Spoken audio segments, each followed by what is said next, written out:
Hello students, Wave Optics, and today's article is mathematical treatment to obtain the position of fringes in the double slit experiment.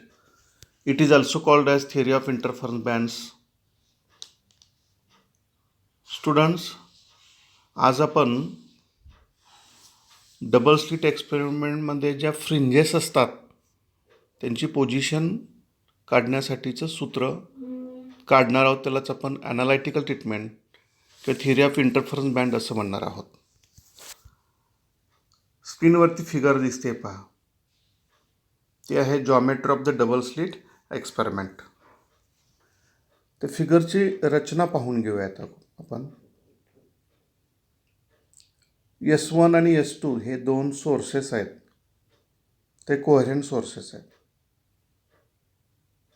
इथे एक plain वेव्हफ्रंट घेतलेला आहे, तो S1 S2 वरती पडलेला आहे. S1 S2 याच्यातलं अंतर आहे ते स्मॉल डीनं दाखवलं पहा. The distance between two slits S1 and S2 be the small D. आणि इथं AB हे एक हार्ड शीट आहे आणि PQ स्क्रीन आहे. यांच्यातलं अंतर आहे ते DA पाहिजे. Distance between S1 S2 and screen or distance between O and O dash, आणि हे अंतर आहे कॅपिटल D.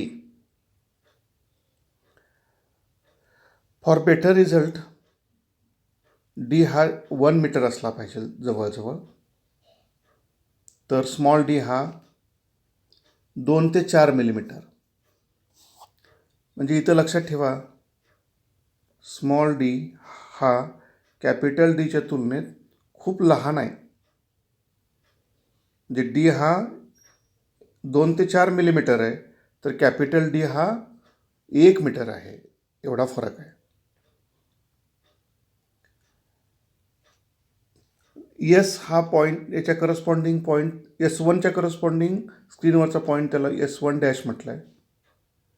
S2च्या करस्पॉन्डिंग पॉईंट त्याला म्हटलं आहे S2 डॅश.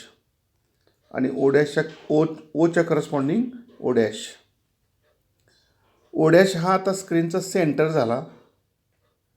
सेंटरपासून Pचं अंतर, हे अंतर ते Yने दाखवलं आहे.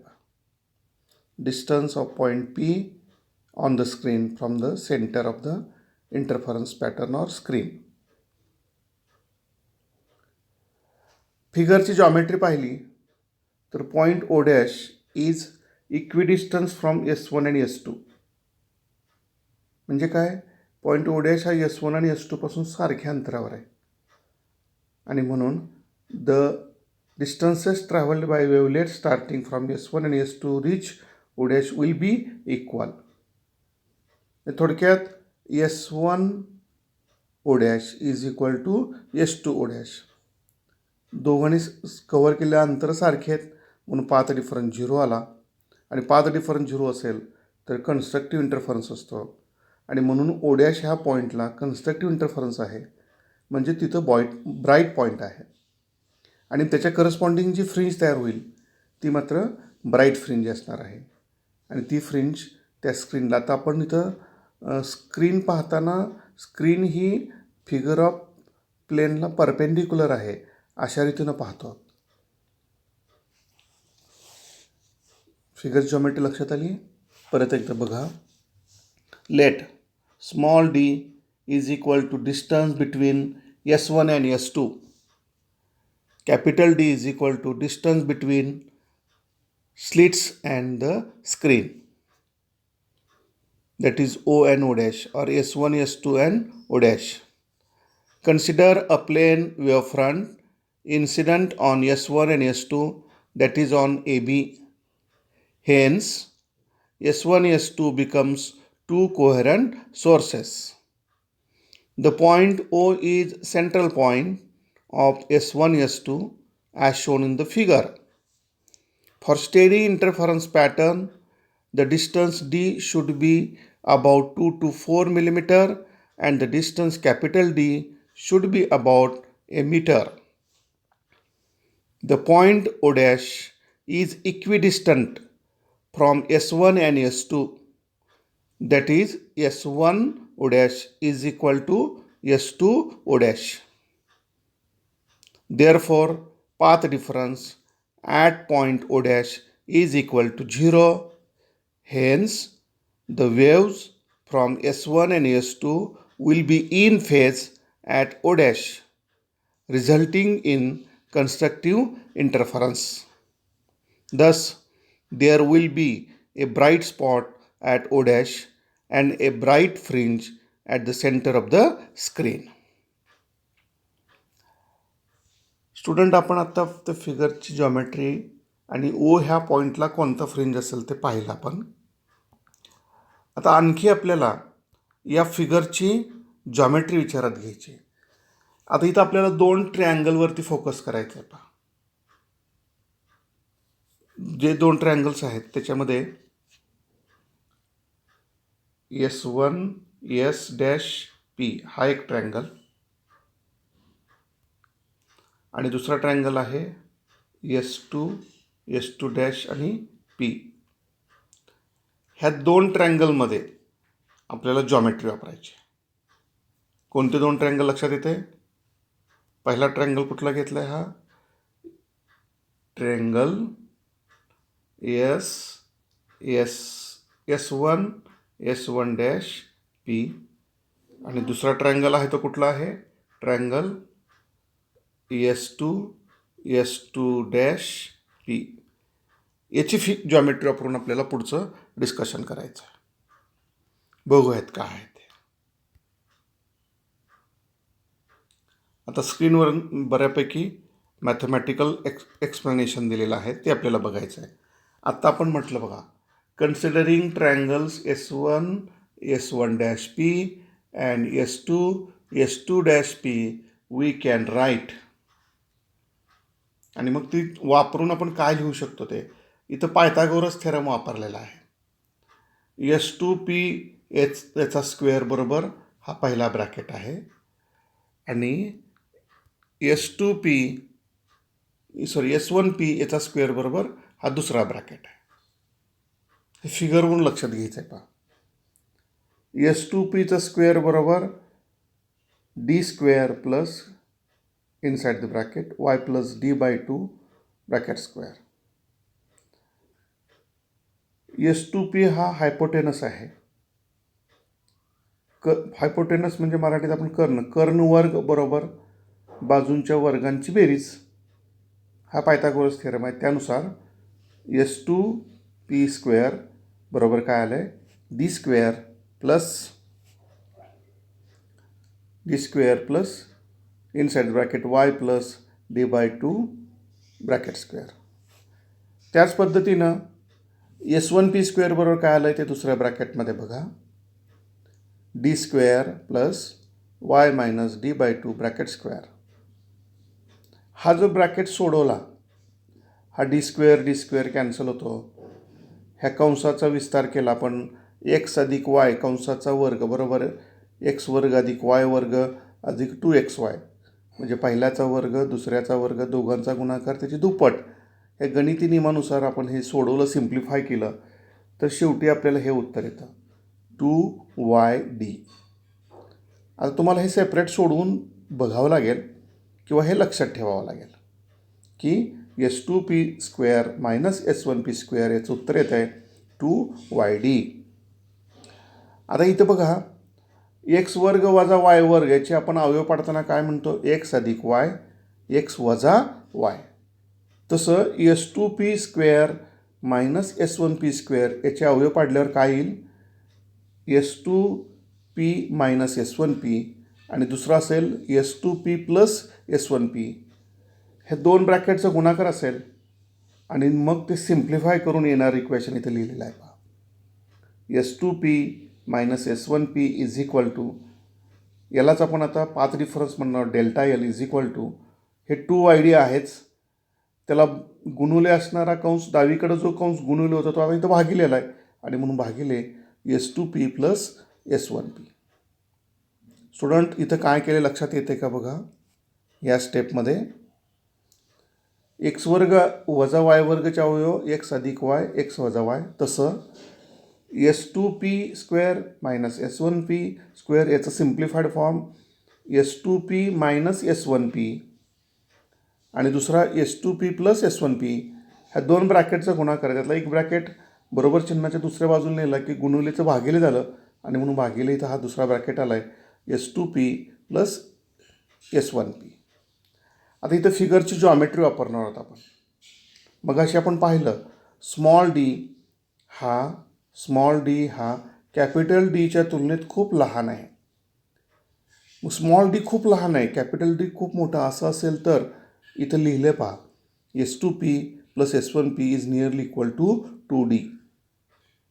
मग या फिगरच्या जॉमेट्रीनुसार आपण जर या ब्रॅकेटचं उत्तर 2D ठेवलं तर डेल्टा एल म्हणजे पाथ डिफरन्स बरोबर काय येते पहा 2YD भागिले 2D. 2 काय होतं आहे कॅन्सल होतं आहे, शिल्लक राहिलं YD अपॉन D.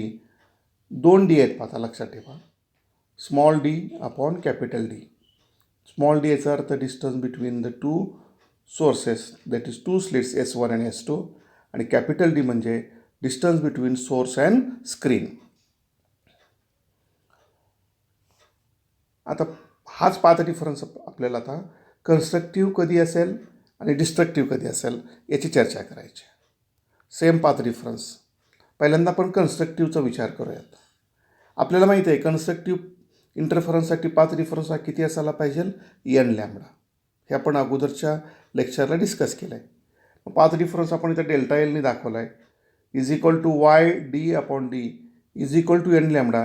हे इक्वेशन जर सॅटिस्फाय झालं, हे जर इक्वेशन ॲप्लिकेबल असेल तर त्या ठिकाणी म्हणजे P ह्या पॉईंटला कन्स्ट्रक्टिव्ह इंटरफरन्स असेल. आता इथं YN म्हटलं आहे त्याचं कारण nth ब्राईट बँडचं अंतर. जे आपण n लॅम्बडा घेतो त्यावेळेस n हा ब्राईट बँडचा नंबर आहे किंवा ब्राईट फ्रिंजचा नंबर आहे आणि म्हणून इथं म्हटलं आहे बघा YN being position of nth bright fringe. त्याला सफिक्स लावलेला आहे, कितवा ब्राईट बँड दाखवण्यासाठी YN म्हटलं आहे म्हणून YN बरोबर उत्तर आलं. तेच इक्वेशन रिअरेंज केलं, सिम्प्लिफाय केलं. YN is equal to n lambda into capital D divided by small d. आता इथं एक लक्षात घ्या nचे व्हॅल्यू देताना 0 plus or minus 1 plus or minus 2 plus or minus 1 plus or minus 2 असं म्हटलं. याचं कारण तर ह्या ह्या फ्रिंजेस आहेत त्या सेंटरच्या दोन्ही बाजूला आहेत आणि म्हणून पॉझिटिव्ह म्हणजे थोडक्यात आपण स्क्रीन म्हणजे वाय ॲक्सिस घेतला, ओरिजिन आपण ओ डॅश घेतला तर पॉझिटिव्ह वाय ॲक्सिस आणि निगेटिव्ह वाय ॲक्सिस तसं दोन्ही बाजूला म्हणजे स्क्रीनचं सेंटर धरून दोन्ही बाजूला ह्या फ्रिंजेस आहेत ते दाखवण्यासाठी प्लस ऑर मायनस लिहिलेलं आहे. अगदी याचप्रमाणे आपण जर आता डिस्ट्रक्टिव्ह इंटरफरन्सचा विचार केला तर डिस्ट्रक्टिव्ह इंटरफरन्सला आपण अभ्यासलेला आहे. पाथ डिफरन्स हा किती असावा लागतो तर n-1/2 into lambda. Path difference जर एवढा असेल तर त्या ठिकाणी डिस्ट्रक्टिव्ह इंटरफरन्स असतं. मग डिस्ट्रक्टिव्ह इंटरफरन्ससाठीचं अंतर काढण्यासाठी आपण असं म्हटलं आहे डेल्टा एल म्हणजेच path difference S2P minus S1P is equal to YN small d upon capital D is equal to n-1/2 into lambda. आणि मग हे गिव्हिंग म्हणजे सिम्प्लिफाय करून आपल्याला काय मिळतं आहे. आता इथं y आहे बरं का, हा लक्षात घ्या. y is equal to inside the bracket n-1/2 into lambda capital D upon D. इथंही हा n म्हणजे काय आहे तर n इज इक्वल टू इथं मात्र 0 नाही तर n इज इक्वल टू 1 2 3 अशा व्हॅल्यू आहेत हे लक्षात ठेवा. इथं दाखवले पहा n इज इक्वल टू 0 हे कन्स्ट्रक्टिव्हला सुरू होतं, डिस्ट्रक्टिव्हला 0पासून सुरू होत नाही. n is equal two plus or minus 1 plus or minus 2. This is the formula for YN that is dark fringes. आता डार्क फ्रिंज आणि ब्राईट फ्रिंजेसचं आपण अंतर काढलं तर मग आपण थोडक्यात इंटरफरन्स पॅटर्न कसा आहे हे जर इमॅजिन केलं तर तो अल्टरनेट ब्राईट डार्क बँडनी बनलेला आहे. त्याचा सेंट्रल बँड हा नेहमी ब्राईट बँड असतो. आणि मग याच्या पुढं आपल्याला जे डिस्कस करायचं आहे ते आर्टिकल आहे फ्रिंज विड्थ. ते आपण पुढच्या तासाला बघूयात. परत एकदा आपण आत्ताच्या तासाला काय अभ्यासलं ते लक्षात घ्या. आपल्याला इथं महत्त्वाचं आहे ते पायथागोरस थिअरम. ते वापरून आपल्याला पाथ डिफरन्स करायचं आहे.